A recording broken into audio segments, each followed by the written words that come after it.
Hello everybody and welcome to Decoding the WSL, the podcast dedicated to the stats and facts in the WSL. Today, listener, it is your lucky day because we're doing a bonus episode taking a look at my team of the week for game week 4. I'm going to take you through each player on the team and say why I think they deserve to be in my team of the week. I'm your host, Biccarino.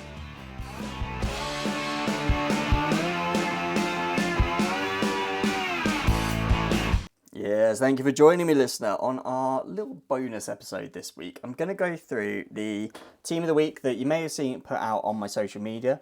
If you haven't seen it already, you can either listen along or you can go and have a look at it while I speak to you for the next few minutes. But I'm going to go through player by player and just give a quick overview about why I've put them in my team this week. So, let's get started. I've started off in goal this week with Janina Leitzig. It was a close choice between herself and Fallon Tullis-Joyce. I thought both of them did fantastically this weekend.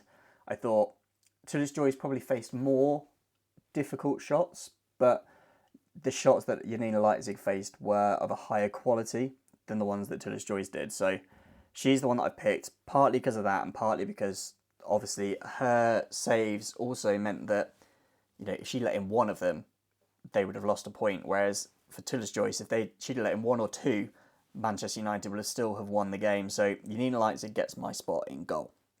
Next, onto the back four, we're going to go through left to right, and we're going to start with Leah Alexandri on the left. I thought she was fantastic away at Anfield this weekend and really did everything that you'd want a defender for Manchester City to do. She dominated the game with her touches and her passing, as I've already mentioned on the main pod. And yeah, I thought just generally, she passes the eye test as well, as she always does, Alexandria. She's so quick, she's so comfortable as a player, and it's definitely one that, I wouldn't want to play against for sure. So I've had to get her in at left back, unfortunately, because I think the two centre-backs were a bit better than her. Firstly, we had Anna Patten. She kept, obviously, a clean sheet at home against Leicester, and while you might be thinking, you're at home against one of the teams sort of joint bottom of the league on points, why is that so great? Well, she didn't just sit back and obviously do a fantastic job, as she often does, defending, but she also got forward a bit. She had the most shots in the game with 4, including a fantastic shot at the end, which her fellow team of the week, Janina Leitzig, fantastically saved. That was actually the most difficult shot of the game with a .67 post-shot XG. So Anna Patten gets her space at centre-back, alongside Maya Le Tissier, Manchester United's new captain, and she got her first goal of the season with surprisingly a penalty. I didn't realise she would be on penalties. Ella Toone took the ball when the penalty was given to sort of, take any of the stick that they'd get from Spurs with their dark arts, but Maya Le Tissier was the one that coolly dispatched it, and she put in a great performance defensively as well. Spurs were very good going forward, and they needed defending against. Obviously, Fallon Tullis-Joyce did very well, but I thought Maya Le Tissier, as a defender herself, was also excellent. At right back, we have a winger, but don't blame me, blame Mark Skinner, because that is where she got played. And to be fair, it did the job. Celine Bizet is my right back this week. She played, obviously, against her former side, Spurs, and got her first 2 assists of the season. Both for a player that is in the side further up, who you'll probably be unsurprised to hear is in the squad. But Celine Bizet, I thought she had a very good game in that sort of attacking right back role, which we didn't really expect from her. It was a bit of a surprise when the team sheet came out. Leah Galton has been the one to fill in the back four recently, but obviously she'd been filling at left back, whereas they now need someone to go in at right back. And to be fair, Mark Skinner's tactics did the job. I think the whole coaching team at Man United can be very happy with how they approached the game and the dominance that Celine Bizet had in that position. Going into the midfield, I've got on the left of the midfield three, Sjoeke Nusken. I thought she just generally had an all-round good game at the Emirates. She didn't necessarily have one major thing in particular that she did really well, but that's very much the game of Sjoeke Nusken, where she just is a bit good at everything. So that is why she got into the team for me.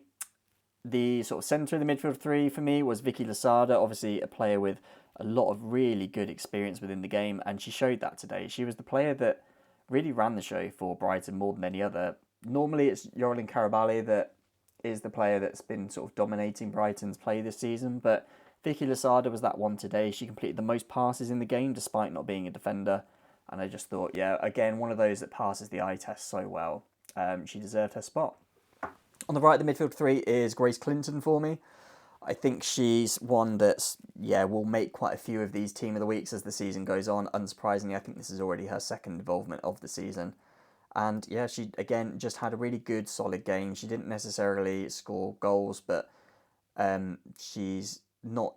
Although she's known for her attacking ability and her carrying of the ball, I think she puts up some really good defensive action numbers, and she did so today as well. So did well defensively, did well going forward, helped the team out, so she gets her spot. In the front three, I think these are at least three of the top 5 players, I think, in the league this week. There was Lauren Hemp on left wing. I thought she was absolutely fantastic. She's often a player that, although she doesn't necessarily get all of the goal involvements for Man City, she is always in there in the attack and always threatening. I think if I was a right back having to mark Lauren Hemp, whenever I see her get the ball, I'd just be worried. I think there's other players that play in those positions where you can make them go backwards, or if they don't want to, you can try and drive them down the line and put a cross in or something like that. Whereas Lauren Hemp dictates what she does, and the defenders have to try and deal with it rather than the other way around. On the right wing, I've got Elizabeth Terland. She obviously opened her Manchester United account this weekend with 2 goals.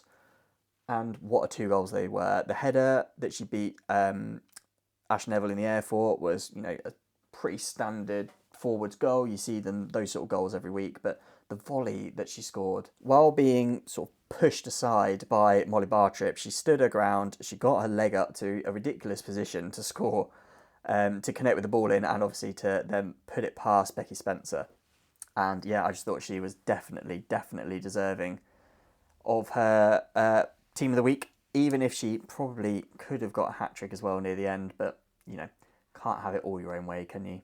And the final player in my Team of the Week was Bunny Shaw. Unsurprisingly, her 2 goals for Manchester City meant that she actually got my Player of the Week. If you've listened to the full podcast, you can have a full rundown of why. But I think often with Bunny Shaw, you don't need too much explanation as to why she's in the Team of the Week. Elsewhere, I obviously didn't put a substitutes bench alongside this, but I wanted to give a couple of shout-outs to Fallon Tullis-Joyce, who I've already mentioned. She was very close to getting the goalkeeper spot. But also to Myra Ramirez, because she was brilliant. Against Arsenal today, or against Arsenal at the weekend, I should say. I don't think she is a player that is going to be playing 90 minutes a lot, purely because she's getting played in other leagues as well, as in like the Champions League and the other competitions.